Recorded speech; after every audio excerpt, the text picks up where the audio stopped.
On today's episode, the Wizards fall to 1-3 in the Summer League. What should we expect from AJ Johnson in year two? All that and more next on Locked On Wizards.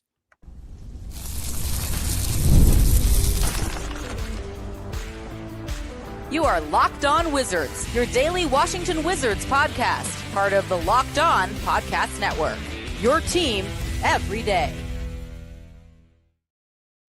Hello all, and welcome back to another episode of Locked On Wizards. I'm Abdullah, credential media member of the Washington Wizards and host of the DV Sports Zone page. And I am here with the great Benjamin Schrober, producer with the DC Sports Talk Stations 106.7 The Fan and the Team 980. Thanks for making Locked On Wizards your first listen every day, part of the Locked On Podcast Network, your team every day. And remember, Locked On Wizards is free and available on all platforms, including YouTube at Locked On Wizards, where the best way to help us grow is to comment anything down below. And today's question is, what are your thoughts on AJ Johnson's future role here in Washington? Today's episode is also brought to you by Monarch Money. Take control of your finances with Monarch Money. Use code LOCKEDONNBA at monarchmoney.com for 50% off your first year. Ben, we just finished watch. The Wizards almost came back at the end, but they fall short, 76-86, the final score against the Utah Jazz. Again, none of the big name guys, year two guys, Trey Johnson played, but AJ Johnson, big tonight, 25 points, 5 rebounds, 3 assists. What was your overall thoughts on today's performance for just the Wiz? Yeah, I saw the lineup come out today, and I can't say I was surprised that we didn't see anybody playing, but once again, a little bit disappointing. You don't get to see Trey Johnson and Will Riley go at it. You only get really 2 Summer League games out of those guys. I know potential 5th game upcoming here for this Wizards team. Not sure who they're going to play yet or what the status is with that. I don't think the Wizards will qualify for the playoffs, but I wouldn't expect any of those guys to play again. So we pretty much got the excitement that we needed through the first 2 games, and really only the second game, I'd say, was an exciting one because first one did not go so well for the Wizards against Phoenix. But AJ Johnson, you do love to see that he was a lot more efficient today on the floor, went 10 of 16 from the field, including 2 of 5 from beyond the arc. So one thing that we wanted to see improve for Johnson this upcoming season was the way he's able to expand his game to the outside, because he's kind of been a one-trick pony at times in a Wizards uniform, where he has got the ball in the wing and he's explosive. He has a lot of tenacity when he takes the ball to the basket, but when you only play at one speed, that only makes you so effective at a certain level, because, AJ Johnson right there, he slots in as the point guard tonight. He hasn't really shown any ability to be a playmaker for this team. I know that he did finish with a couple of assists later on, but went the entire first half without an assist, and I think he really struggled throughout this Summer League to reveal his impact as a playmaker. I know he's got a lot of potential because of athleticism and his ability to get to the rim and run there, but we need to see a lot from him, especially in his development. I could see him being a candidate as a guy that maybe gets some time with the Capital City Go-Go next year to work on some of these things, because the flashes are there. Like, he is exciting. If he gets ahead of steam toward the rim, it's probably best to get out of his way, because he'll dunk it on your head. But overall, in terms of his entire impact to the game, I was not insanely impressed with AJ Johnson throughout this Summer League. But the flash and potential is enough for me to, stash him on the go-go, at least for part of the season, or maybe have him come off the bench a little bit less early on in the year. I don't think we're going to see him in a 6-man role or anything like that to start next season, because he's got a lot that he has to work on. Yeah, I think one thing for sure, he has a lot to work on. We can definitely agree on that. I think the potential is there, because a young guy coming from that trade with Kyle Kuzma, which to this day we got to give kudos to Will Dawkins for being able to steal another first-round pick.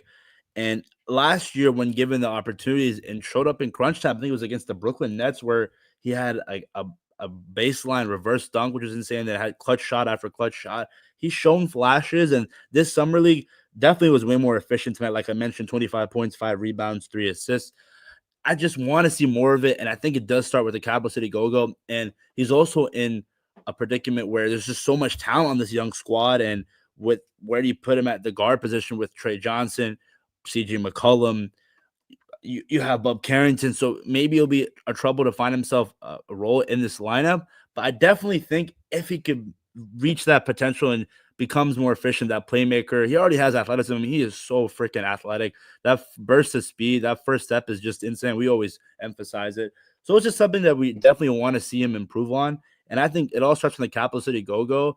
And I think from there, maybe potentially there's nights where I wouldn't mind him being in the starting lineup, but we'll just have to see. He definitely has to get better from beyond the arc too. It's going to be hard to play the guard role, and you can't shoot it from three. We know that because John Wall, as athletic as he was kind of held back with not having a three-point shot. So AJ Johnson, like I mentioned, 25 points. You can't really say anything bad about that. He got better from this summer league game compared to the game before when I think he had 20 points off 20 shots. It's just inexcusable. But getting better is one thing that we want to see, especially as a young squad that's trying to not contend right now, but hopefully in the future.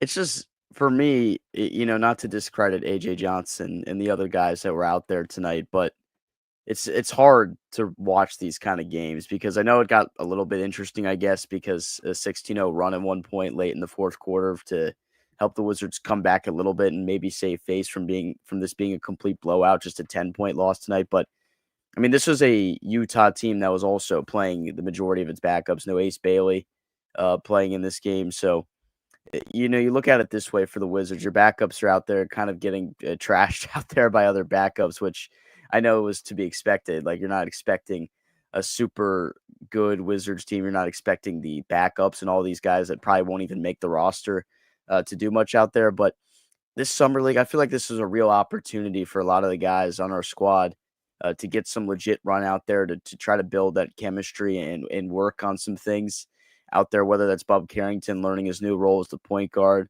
Sarr, of the past for Alex Sarr, of course, he's going to be playing in France, in about 2 weeks. So I understand him playing the 2 games. I have no problem with that. I wouldn't have been mad at all if he didn't play at all. But other guys, Trey Johnson and Will Riley, and I know they have the little supposed injuries, or not. I'm not even going to say supposed because they probably did have some little things tweaked up that they're being precautionary about. But you would have loved to see those guys get some more run, even with some of the other guys on the floor. To me, it feels a little bit like a missed opportunity. In retrospect, it's not going to mean anything 6 months from now.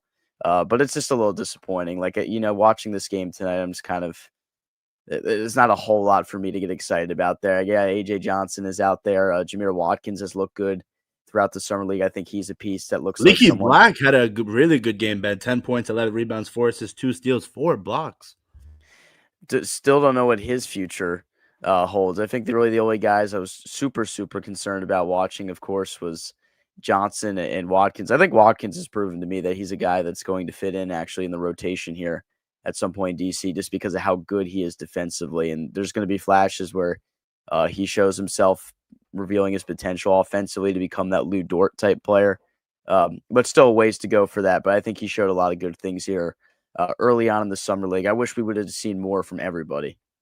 Yeah, it is a little disappointing because I think both of us had really high hopes going into summer league, but we didn't factor in the fact that the Wizards might not play a lot of the year 2 guys or Trey Johnson. And I think we kind of hit the nail on the head. I mean, I know you wanted to see Trey Johnson more, but I talked about how in the two episodes ago where I thought I saw enough from Trey Johnson. I didn't think we were going to see him at all. And that's what happened. The Wizards pulled him. I think he's proven enough that he is a bucket. He just looks like an NBA player. So it's not worth putting him out there more.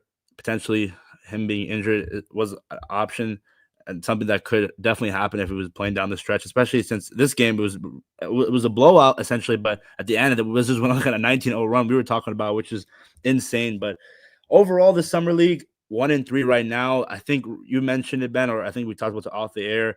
We don't know when the next game will be. I don't think we're making the playoffs.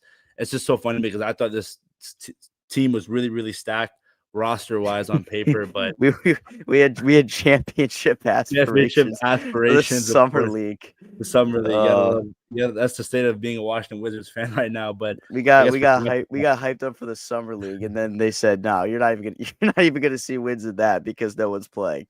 Yeah, it's just funny. It doesn't really matter, but it is funny to think about. Yeah, it is. But right now, as a Wizards fan, you take all the wins as you can. That one win definitely meant something. I mean, Alex was fun. I had fun during it. Alex Sarr's defensive performance that night, Ben. I mean, setting a summer league record, like it's got to mean something. I wanted to bark at my TV seeing that, like I did. So you can take that with a grain of salt, but I was getting hyped up for Alex Sarr in game number 2. And Trey Johnson, man, he looked so good throughout the only 2 games he played. He looked like a smooth operator. You get the comparisons to him to Jaden Daniels because of his demeanor and like he always just says the right things from what we've seen so far in his attitude toward basketball, the way Jaden has his attitude toward football. He's like the same though the way he plays on the court. He's just very nonchalantly, insanely good. Does everything so smooth, looks effortless doing it. Student I of mean, the if you game. we're gonna have the trio of James Wood, Trey Johnson, and Jaden Daniels, like the three nonchalant kings of the DC area. It's gonna be great in the future. DC sports, man. Just you wait. We will be back when all 4 teams will be dominated. Just definitely got to see on the Capitals because Alex Ovechkin is going to retire soon. But we're talking about summer league. Wizards are 1-3. When we come back, we'll talk about Jir Watkins. I know we talked about his. I know you and Tyler talked about his 8-steal performance, but he played really well today. All more next on Locked On Wizards. If you're running a business, you know that every missed call is money left on the table. Think about the last time you had an urgent need, maybe for a plumber or a service provider.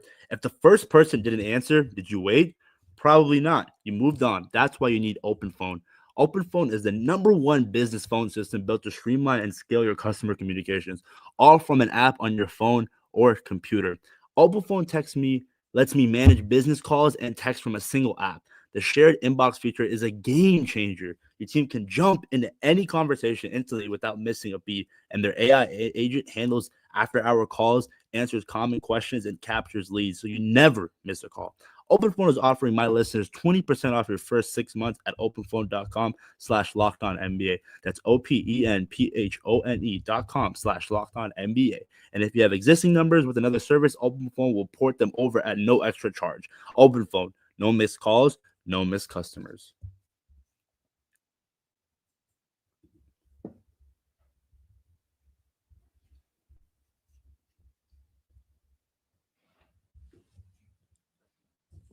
Jir Watkins, the name that we've been Jir Watkins. Sorry, but I know early on in the episode you mentioned it, but just for people that are watching and they're not are listening, Ben is having some. He's in the woods right now. He's having some little technical difficulties, but it's all good. We're all here for the Wizards. 12:30 a.m. Eastern Central Time. I'm in the wilderness. I have no idea. Did the thing even play? Yeah, it did. You're good. Trust me, you're good. It's okay, man. This is what we do as Wizards fans. I don't even know if you can hear. No, I can hear you. Right I can hear you. This I can hear definitely. This team, as young as it is, and I know All we're right. not going to win that much this upcoming year. We're still out here making content at 12:30 a.m. after another summer league loss. But let's go back to the topic at hand. Jir Watkins, Ben, 13.7 rebounds, 3 assists, 2 steals, 1 block today. What do you think his potential role here is in DC, at least in his rookie year? Because last game, 8 steals, that's really, really impressive. And I mentioned the fact that his 6'5", he's 6'5", but the 6'11" frame, nearly 7-foot wingspan is insane to me. And there's a big reason why he got drafted 43rd overall. Offensively is limited with his jump shot, but if he gets better at that, I mean, he could be a really, really good player, Ben.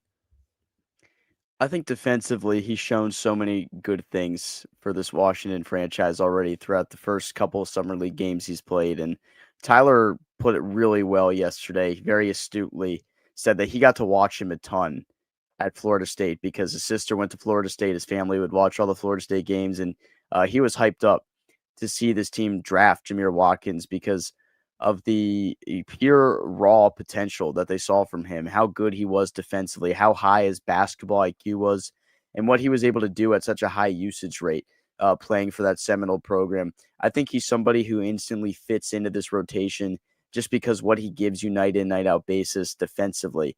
If he's out there playing 15 minutes a game and he averages 6 to 8 points but chips in for a steal or 2 and a block and is just disruptive the way he is defensively, I think that is a big win for you because what we've seen out of Jir Watkins is he disrupts the entire offensive system of the opposing team no matter what he does. He is unbelievable at reading passing lanes, finding himself in a good position. He can go out there and rebound. He can, chip in from the help side, get on the cliff there, and make things difficult on people that drive to the basket.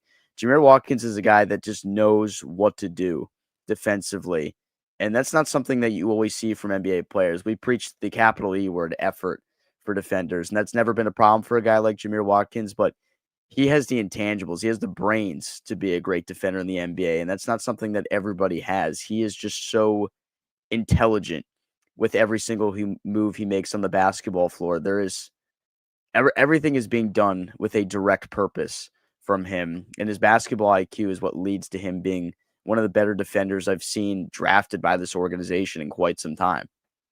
I agree with you. I think his potential, his effort, the capital E, is a big reason why he was picked 43 overall, and he's not being talked about because of how much potential out there is for Will Riley and Trey Johnson. But look out for Jir Watkins. Mentioned Florida State when he played my Hokies. He killed us in the ACC tournament. So I think minutes wise, I don't know how much if we can project he'll get come his rookie year, but like definitely I could see him being able to pick up 94 feet. Just the emphasis on putting the D back in DC. That's what I really want. Hand in the passing lane, getting 2 to 3 steals a game. That's what we need, especially since if we're down a lot in these next couple of games, the regular season game that's coming up this year, we need guys like Jir Watkins that can go bring us back and get a steal that can start a run. And I think he has the potential to be that guy. And offensively, like I mentioned, he needs to work on his game. But a guy like him who's so physically gifted and talented defensively, going back to putting in effort, is just something that we haven't had here in DC for so long. And a guy like him definitely could set the tone. And I wouldn't be surprised if he gets more minutes come down the stretch of the season, because again, this team, like we always mention every episode, we're not going to be winning that much, because Will Dawkins emphasized in that interview during the previous Summer League game where we want to keep that top 8 pick, because if the Wizards fall out of the top 8, it goes to New York Knicks. So I think a guy like Jir Watkins, 8 steals, Ben, that's absurd in a game. I get it. It's Summer League. You can pull that card out, but 8 as a rookie, that is crazy. I'll say one thing about the It's Summer League card. If a guy struggles in Summer League and does absolutely nothing, then everyone says that he stinks because he's not doing anything in the Summer League. But anytime somebody has a great performance in the Summer League, the excuse is it's the Summer League, so they should be doing it. We can't praise it. But to go back to your point that you bring up here of Jir Watkins, think about the guys in the NBA that have molded their career off being insane defenders and guys that just get it done on that end of the floor and then contribute however they can offensively. And I know Lou Dort is the name that we've thrown around so much, but think about how he was in the NBA Finals. He was absolutely instrumental in Oklahoma City winning that Finals in 7 games against the Pacers, including Game 7, where he was just an absolute animal defensively. And Dort was a guy that was kind of inconsistent offensively, and I think that's what we're going to see from Watkins throughout most of his career. He has not really developed a consistent shot from the outside. And even though Dort is able to shoot from the outside, there are nights where he goes cold, but he's still that impactful on the floor because of what he does defensively. He can literally take over a game defensively, and that's an unbelievably rare trait in the NBA where a guy actually takes over the game because of how good he is defensively. That's the kind of player Lou Dort is, and I think Jir Watkins might have the raw potential and the ability to be that kind of guy at some point in his career. And on top of that, you got to have a really good rim protector in Alex Sarr, who not too long ago had 8 blocks in a Summer League game. Bilal Coulibaly, who definitely the best defender on this team as of right now. We'll have to see come regular season which guys will improve defensively. Keyshawn George can guard 1 through 4. Ben, I need to see this team this upcoming year be better defensively in a lot of categories. You can't be bottom 5 in defensive rebounds, points in the paint, 3-point shot. You got to be able to close out. There is no excuses to be as bad as last year. We definitely got better on roster-wise. So we'll just have to see how it all pans out. But let us know down in the comment section, what is your thoughts on Jir Watkins overall, his Summer League performance? I think the 8 steals really solidifies who he's going to be here in Washington. A.J. Johnson definitely got better throughout these past couple of games. What do you think his role will be here in D.C.? When we come back, we'll talk about more about the future, what's after the Summer League. Bradley Beal also got bought out, so how does that affect the Wizards? All that more. This is Locked On Wizards. Ever wish managing your money felt easier? With Monarch Money, it can. Whether you're growing your savings or planning a big purchase, Monarch puts you in the driver's seat. It's like having your own personal CFO. giving you full visibility and control over your finances. Monarch Money is more than a budgeting app. It's a complete financial command center. You can track all your accounts, investments, and spending in one place. So in addition to managing your money, you're also building wealth. One thing that surprised me about Monarch Money is how easy it is to track my spending. A guy like me, I love going out, and I didn't realize how much I was spending on eating outside food. God, I definitely taking more advantage of the home cooked meals. But Monarch Money made me realize that hey, I gotta cut back. But the specific categories, the takeout subscriptions, is just something that's so underrated, and not many apps out there offer that type of feature. Take control of your finances with Monarch Money. Use code LOCKEDONNBA at monarchmoney.com for 50% off your first year. That's monarchmoney.com, code LOCKEDONNBA for half off your first year.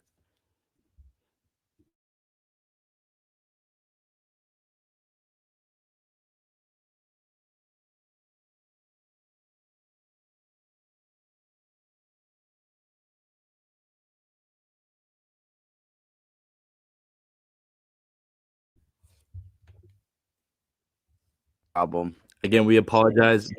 No, you're good. We apologize for the delay. Benjamin Strobert is in the woods, probably out there around Yogi Bear. And we appreciate you, Ben, for still being here talking about the Wiz. That's just goes to show how much of a fan this guy is. And It's going back to this Wizards and now team, it's go raining ahead. above me now. Yeah, it's just it keeps adding up, man. It keeps adding up. Going back to this Wizard squad, Ben, I It's think raining right above me now. no, you're good. You're good. We can't hear anything, so you're fine. I was gonna go back to this whole idea of not being able to see the young guys play more. To me, I thought that last game potentially is the game where, like this game, for example, where we didn't see much of the young guys, but they got pulled against the 76ers, which to me is a little frustrating because I wanted to see more from Alex Sarr and Bob Carrington. I think Keyshawn George proved already what he's gonna do come year two.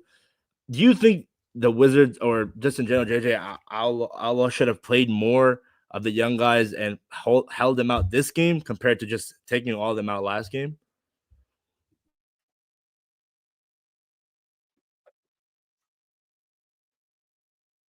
Can you hear me, Ben?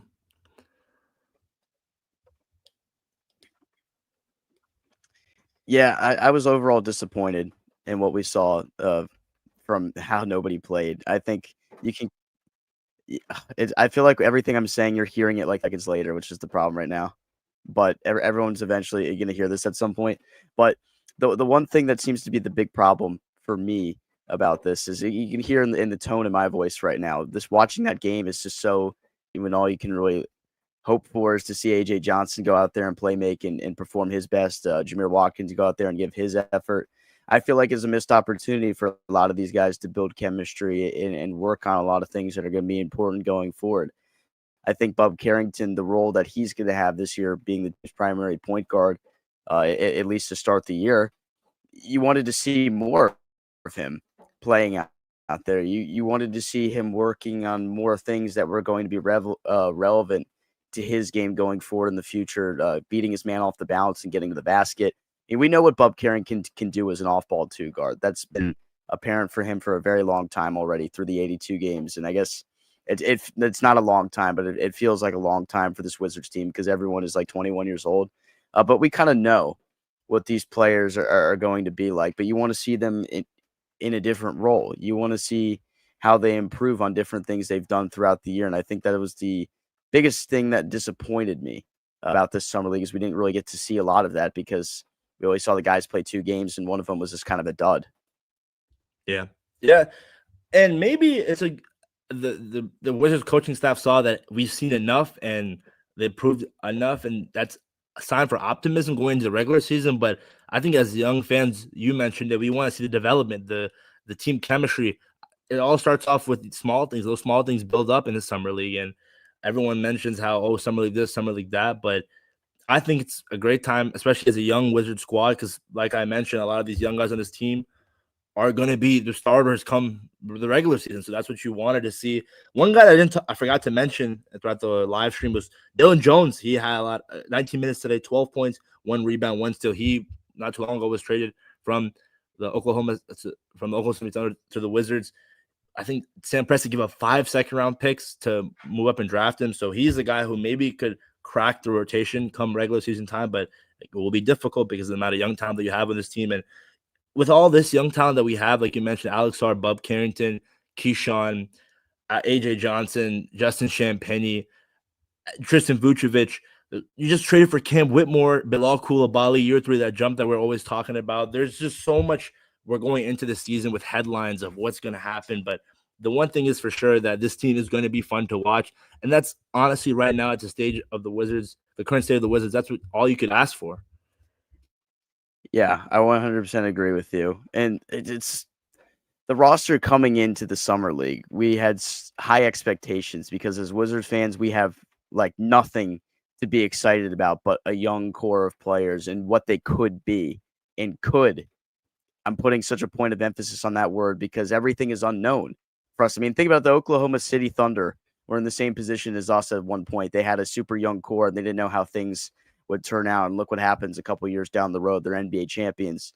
But right now, it's a strong feeling of nerves as a Wizards fan. Like, what if this doesn't work out? What if you don't really have the pieces there? And then going 1-3 in the summer league, even though you don't have a lot of your guys playing, it's just tough because you don't get the feeling, you don't get the sense of feeling where you have everyone falling into place, everyone improving on certain things that you had wanted throughout the summer league experience. So we had such high expectations because we look at the roster and go, whoa, that's a loaded summer league roster. And then we only really see him play in 2 games. And one of them was just an absolute stinker in the first game. The effort wasn't really there against Phoenix. And it was great in the second game. I was having a lot of fun watching that game. I think we saw flashes of what we might see in a regular season that's not going to have a lot of wins for this Wizards team. But, you know, it's tough because you have to preach patience for this Wizards organization, knowing that this is hopefully the last year where you're kind of in this ethical tank period of time for the organization. But, you know, it's tough. And I understand why a lot of fans would be frustrated. And there's going to be a lot of frustration from people because there are going to be nights this regular season where this team gets destroyed. They get blown out. You hope it's not as much as last year. You hope you don't go on 2 16-game losing streaks. But this team is going to get blown out in a couple games next year for sure. There are going to be those nights where the effort isn't there, the intensity isn't there, and the young guys are going to look like young kids out there. And it's going to be frustrating at times, but it's what we're going to have to live with for the next year here in DC. I still have a lot of hope going forward. I think tonight I'm just a little bit more disappointed because we didn't get to see some of our guys play for the last couple of games. No, definitely agree with you. You brought up frustration. Wanted to quickly touch on Bradley Beal. Finally. The Phoenix Suns were finally too frustrated with him, and they bought him out. It's crazy, Ben, because at one point he was on the worst contract in NBA history, and now the Clippers get him at a value of 2 years, 11 mil.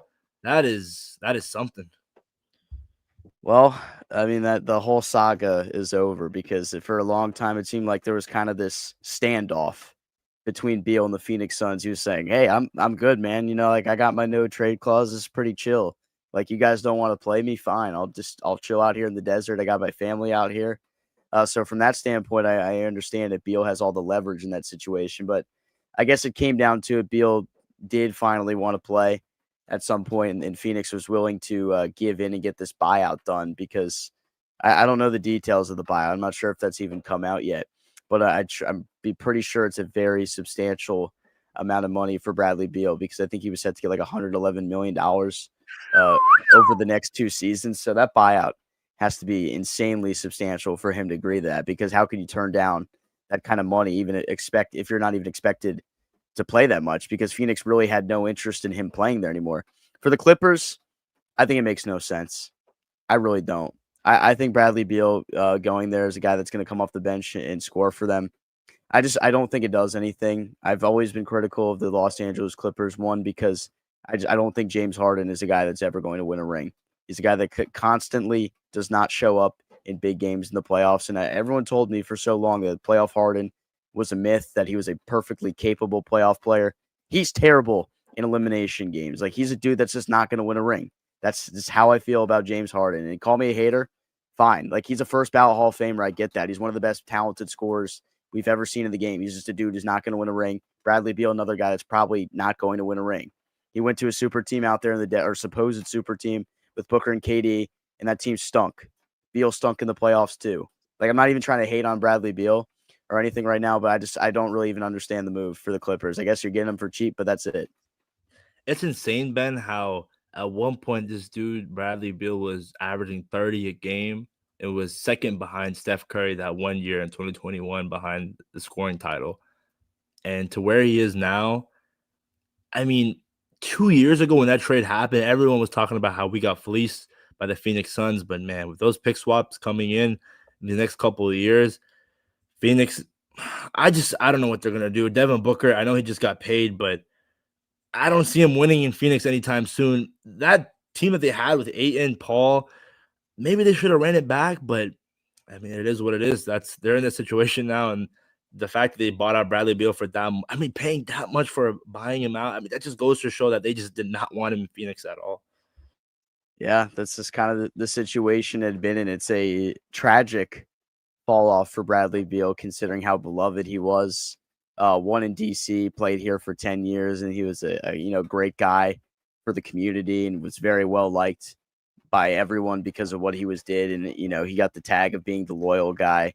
I don't buy too much into the loyal stuff because he got the Supermax contract. Like that's all you need for the loyalty. But Bradley Beal is a good guy. Like, I'm not trying to take anything away from him and what he did here as a Washington Wizard, but the ending was certainly tumultuous, and I think his career as a whole, ever since he got the no trade clause, has been extremely tumultuous. That's just the worst. Tommy Shepard, I don't know where you are right now, but what's wrong with you, man? What is wrong with you, man? Yeah. Like you set off a fire by giving him a no trade clause, a full one. It's the worst decision ever. Burned down the whole city with that one. Let me ask you this, Ben. One last thing. Does Bradley Beal deserve to get his jersey retired by the Washington Wizards? No. Absolutely not. Even though he's 100 points behind the the franchise scoring title?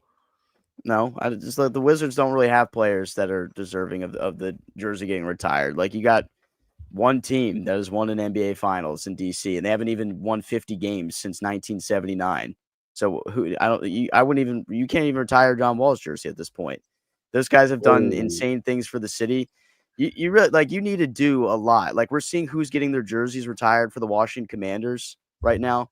Those are dudes who deserve to get the jerseys retired. You need to be that level of player to receive that kind of honor. Beal and Wall, fantastic, all-time great players for this organization. But that's where we've been as an organization. We can't retire players like that. That's setting the bar too low. That's a hot take. I agree with you in that sense, but I think also, I don't want to say hot take, but I see where you're coming from.